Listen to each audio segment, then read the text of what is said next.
Guys आज की class में हम सीखने वाले हैं कुछ इस तरह के सेंटेंसेस जिनमें सब्जेक्ट लिखा नहीं होता। ग्रामर के हिसाब से सेंटेंस के अंदर सब्जेक्ट होता ही नहीं है, यानी कि सब्जेक्ट मिसिंग होता है। जैसे कि उससे मिलकर बताती हूँ, पता करके बताती हूँ, लिस्ट बनाकर बताती हूँ, सोचकर बताता हूँ, चेक करके बताता हूँ। सो गाइज आज के इस क्लास में हम इस तरह के सेंटेंसेस को सही तरीके से इंग्लिश में बोलना सीखेंगे। गाइज अगर आपने ये कॉन्सेप्ट अच्छे से समझ लिया ना, तो आपकी इंग्लिश और भी ज्यादा नेचुरल लगने लगेगी। तो चलिए शुरू करते हैं। गाइस सबसे पहले यहाँ पर जितने भी सेंटेंसेस लिखे हुए हैं ना, इनको आप ध्यान से देखिए। इनमें कोई भी सब्जेक्ट नहीं है। जैसे कि उससे मिलकर बताती हूँ, कौन मिलकर बताएगा नहीं पता, सब्जेक्ट तो लिखा नहीं है यहाँ पर। पता करके बताती हूँ, कौन पता करके बताएगा हमें नहीं पता। चेक करके बताता हूँ, यहाँ पर भी कौन चेक करके बताएगा नहीं पता, क्योंकि यहाँ पर किसी का नाम तो मेंशन नहीं है। तो इस तरह के सेंटेंसेस को हम इंग्लिश में कैसे बना सकते हैं? गाइस इन सारे सेंटेंसेस को सीखने से पहले चलिए हम सब्जेक्ट के बारे में थोड़ा जान लेते हैं। पहले ये समझ लेते हैं कि सब्जेक्ट क्या है। गाइस सब्जेक्ट के ऊपर मैंने इस वीडियो में डिटेल में बताया है कि सब्जेक्ट क्या होता है। आप इस वीडियो को भी देख सकते हैं, आपको बहुत हेल्प मिलेगी इससे। यहाँ पर मैं आपको सिंपली बता देती हूँ कि सब्जेक्ट को बोलते हैं कर्ता और इंग्लिश में बोलते हैं डूअर। डूअर का मतलब होता है एक्शन को करने वाला। आप ऐसा समझिए कि हमारे सेंटेंसेस में जो भी काम हो रहे हैं ना, उनको करने वाला ही सब्जेक्ट होता है। लेकिन गाइस हमारे सेंटेंसेस में हमेशा कोई काम हो ऐसा जरूरी तो नहीं है ना, क्योंकि समटाइम्स ऐसा होता है ना कि हम सेंटेंस में बस किसी के बारे में बता रहे होते हैं। एग्जाम्पल से समझिए, मैं नाच रहा हूँ, आई एम डांसिंग। तो यहाँ पे जो डांस करने का काम हो रहा है ना, वो किसके द्वारा हो रहा है? मेरे द्वारा हो रहा है ना, तो मैं यहाँ पर हो गया सब्जेक्ट। दूसरा सेंटेंस देखिए, आई एम अ डांसर, मैं एक डांसर हूँ। तो यहाँ पर देखिए कोई वर्ब नहीं है, यानी कि कोई काम नहीं हो रहा है। यहाँ पर सिंपली ये बताया जा रहा है कि मैं एक डांसर हूँ। तो यहाँ पर सब्जेक्ट क्या है? यहाँ पर भी सब्जेक्ट आई है, क्योंकि मेरे बारे में बात हो रही है कि मैं एक डांसर हूँ। सो गाइस एक सेंटेंस में सब्जेक्ट क्या होता है? डूअर ऑफ एन एक्शन होता है, यानी कि काम को करने वाला होता है, या फिर the one being talked about और डिस्क्राइब्ड, मतलब जिसके बारे में बात हो रही है या जिसे डिस्क्राइब किया जा रहा है। सो फ्रेंड्स अब चलिए देख लेते हैं कि बिना सब्जेक्ट वाले सेंटेंसेस को हमें कैसे बनाना है। गाइज ये जो बिना सब्जेक्ट वाले सेंटेंसेस होते हैं ना, इनको बनाने का स्ट्रक्चर कुछ ऐसा होता है। सबसे पहले हमें लिखना होता है सब्जेक्ट। अब आप सोच रहे होंगे कि सब्जेक्ट तो यहाँ पर लिखा नहीं हुआ है, तो फिर सब्जेक्ट हम कहाँ से लिखेंगे, है ना? तो देखिए यहाँ पर जितने भी सेंटेंसेस लिखे हुए हैं ना, अगर आप इन सेंटेंसेस को ध्यान से देखेंगे तो आप समझ पाएंगे कि इन सभी सेंटेंसेस में सब्जेक्ट आई है, बट वो हिडन है, छुपा हुआ है। जैसे कि देखिए पहले सेंटेंस है, उससे मिलकर बताती हूँ, मतलब पहले मैं उससे मिलूंगी और फिर मैं बताऊंगी। तो सब्जेक्ट यहाँ पर आई है, सब्जेक्ट मैं है। गाइस हिंदी में तो हम बिना सब्जेक्ट वाले सेंटेंसेस को बोल सकते हैं, जैसे कि उससे मिलकर बताती हूँ, पता करके बताती हूँ, लिस्ट बनाकर बताती हूँ।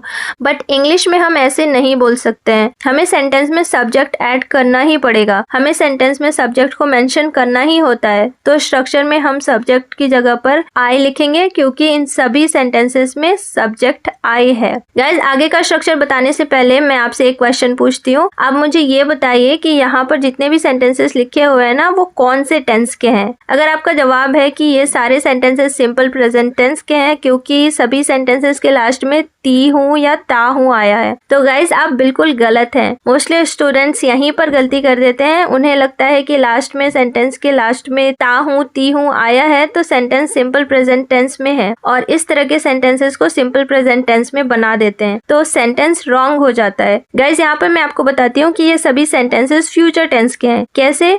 जैसे कि देखिए उससे मिलकर बताती हूँ, तो इसका मतलब निकलता है कि मैं पहले उससे मिलूंगी और फिर बताऊंगी।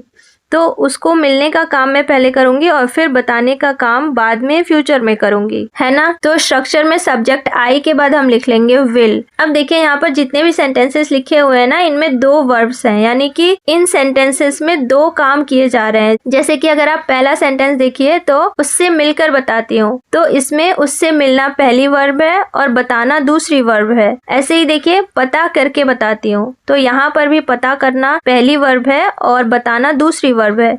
तीसरा देखिए लिस्ट बनाकर बताती हूँ। तो यहाँ पर भी लिस्ट बनाना पहली वर्ब है और बताना दूसरी वर्ब है। तो गाइज आप देख पा रहे होंगे कि इन सभी सेंटेंसेस में एक वर्ब ऐसा है जो सभी जगह पर कॉमन है और वो है बताना। तो बताने के लिए हम मोस्टली कॉमनली यूज कर लेते हैं टेल का, लेकिन क्योंकि आज की क्लास में हम इन सभी सेंटेंसेस को एडवांस वे में बनाना सीख रहे हैं तो एडवांस इंग्लिश में हम टेल का यूज नहीं करते हैं बल्कि हम लेट का यूज करते हैं। तो स्ट्रक्चर में हम विल के बाद लिख लेंगे लेट और उसके बाद हम लिख लेंगे यू नो।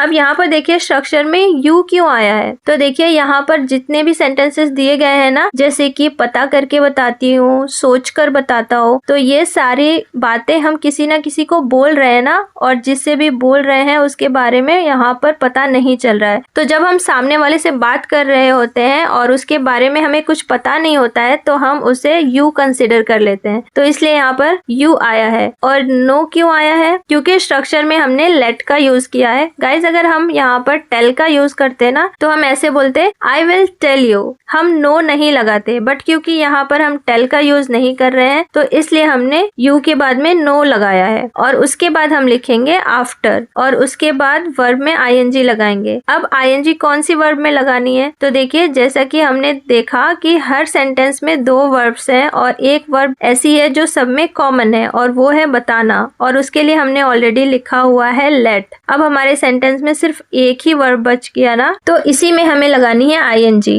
गाइज अगर आपको अभी भी ये कॉन्सेप्ट अच्छे से क्लियर नहीं हुआ है तो मैं आपको एक सिंपल ट्रिक बताती हूँ। जिन वर्ब्स में कर आया है ना उसमें आपको आफ्टर के बाद में आईएनजी लगानी है, जैसे कि मिलकर, बनाकर, सोचकर। तो इन सब में कर आया है ना तो इन्हीं में हमें आईएनजी लगानी है। तो चलिए अभी वन बाय वन इन सभी सेंटेंसेस को बना लेते हैं। तो देखिए पहला सेंटेंस है उससे मिलकर बताती हूँ। तो देखिए इन सभी सेंटेंसेस में आई will let you know after, ये हम लिखेंगे सारे सेंटेंसेस में। आई विल लेट यू नो का मतलब होता है मैं आपको बताऊंगी, या मैं आपको बताऊंगा, या मैं आपको बताती हूँ, या मैं आपको बताता हूँ। जैसे हम यूज करते हैं आई विल टेल यू, तो इसकी जगह पर हमें यूज करना है आई विल लेट यू नो। तो यहाँ पर हम यूज कर रहे हैं आई विल लेट यू नो, उसके बाद हम लिखेंगे आफ्टर। अब आफ्टर के बाद हमें आईएनजी लगानी है। किसमें? तो देखिए यहाँ पर वर्ब क्या है? मिलकर। तो मिलने की इंग्लिश होती है मीट, और मीट में आईएनजी लगाएंगे तो बन जाएगा मीटिंग। तो कंप्लीट सेंटेंस बनेगा I will let you know after meeting her. ऐसे ही दूसरा सेंटेंस है पता करके बताती हूँ, तो इसकी ट्रांसलेशन होगी I will let you know after finding out. अब यहाँ पर फाइंड में ही आईएनजी क्यों लगा है? क्योंकि मैंने आपको बताया था ना कि जिन वर्ड्स में कर आया है उसमें हमें आईएनजी लगानी है। तो पता करके हम आईएनजी लगाएंगे, तो पता करने की इंग्लिश होती है फाइंड, और उसमें आईएनजी लगाएंगे तो बन जाएगा फाइंडिंग। तो पता करके बताती हूँ आई will let you know after finding out. Guys आप भी मेरे साथ सेंटेंसेस बनाते रहिए क्योंकि ये सेंटेंसेस बहुत इजी हैं। स्ट्रक्चर में जो था वो तो हमने ऑलरेडी समझ लिया है कि क्या क्यों आया है, जैसे कि आई क्यों आया है, विल क्यों आया है, लेट क्यों आया है, यू नो क्यों आया है। तो अब आपको क्या करना है? आपको बस इतना करना है कि हर सेंटेंस में आई will let you know after तक तो लिखना ही है, क्योंकि इतना तो सारे सेंटेंस में कॉमन ही है। उसके बाद जो चेंजेस हमें करने हैं ना वो आफ्टर के बाद जो आईएनजी हम लगाएंगे हमें उन वर्ब्स में चेंजेस करने हैं। ठीक है, अगला देखिए लिस्ट बनाकर बताती हूँ। तो इसको हम ऐसे बनाएंगे आई will let you know after making the list. तो यहाँ पर हमने मेकिंग का यूज किया है, बनाने की इंग्लिश होती है मेक, और उसमें हमने आईएनजी ऐड किया है तो बन गया मेकिंग। तो आई will let you know after making the list. List बनाकर बताती हूँ। अगला सेंटेंस देखिए सोच कर बताती हूँ। तो इसको हम इंग्लिश में ऐसे बोलेंगे आई will let you know after thinking. तो यहाँ पर भी हमने सोच कर के लिए थिंक की आईएनजी फॉर्म थिंकिंग का यूज किया है। तो आई will let you know after thinking. ऐसे ही अगला देखिए चेक करके बताता हूँ। तो इसकी ट्रांसलेशन होगी I will let you know after checking. Check करके बताता हूँ। अब नेक्स्ट देखिए उससे पूछ कर बताता हूँ। तो इसको हम ऐसे बनाएंगे I will let you know after asking her। आप हर की जगह पर him भी यूज कर सकते हैं, डिपेंड करता है कि आप किसकी बात कर रहे हैं। अगर वो लड़का है तो him का यूज करेंगे, और अगर वो लड़की है तो her का यूज करेंगे। अगला उससे बात करके बताता हूँ। तो इसकी ट्रांसलेशन होगी I will let you know after talking to him. Guys, अब अगर आप ऐसे सोच रहे होंगे कि asking के बाद to क्यों नहीं आया है, talking के बाद to क्यों आया है, तो देखिए asking अपने बात पर्सन को लेने के लिए, मतलब जिस पर्सन से हम बात कर रहे हैं उसको डिनोट करने के लिए कभी भी to नहीं लेता है, लेकिन टॉकिंग को अपने बाद किसी पर्सन को लेने के लिए टू की ज़रूरत पड़ती है। जैसे कि हम बोलते हैं ना, I am talking to you, he is talking to her, तो टॉक के बाद हमें हमेशा टू लगाना होता है और आस्क के बाद हम टू कभी नहीं लगाते हैं। तो यही डिफरेंस है इन दोनों में, ठीक है गाइज। अब ये जो 2 सेंटेंसेस लास्ट में बच गए हैं ना, ये मैं आपको देती हूँ आपकी होमवर्क। आपको इनको ट्रांसलेट करना है और लिखना है कॉमेंट बॉक्स में, ठीक है। So that's all for today. See you in the next one. Take care and bye bye.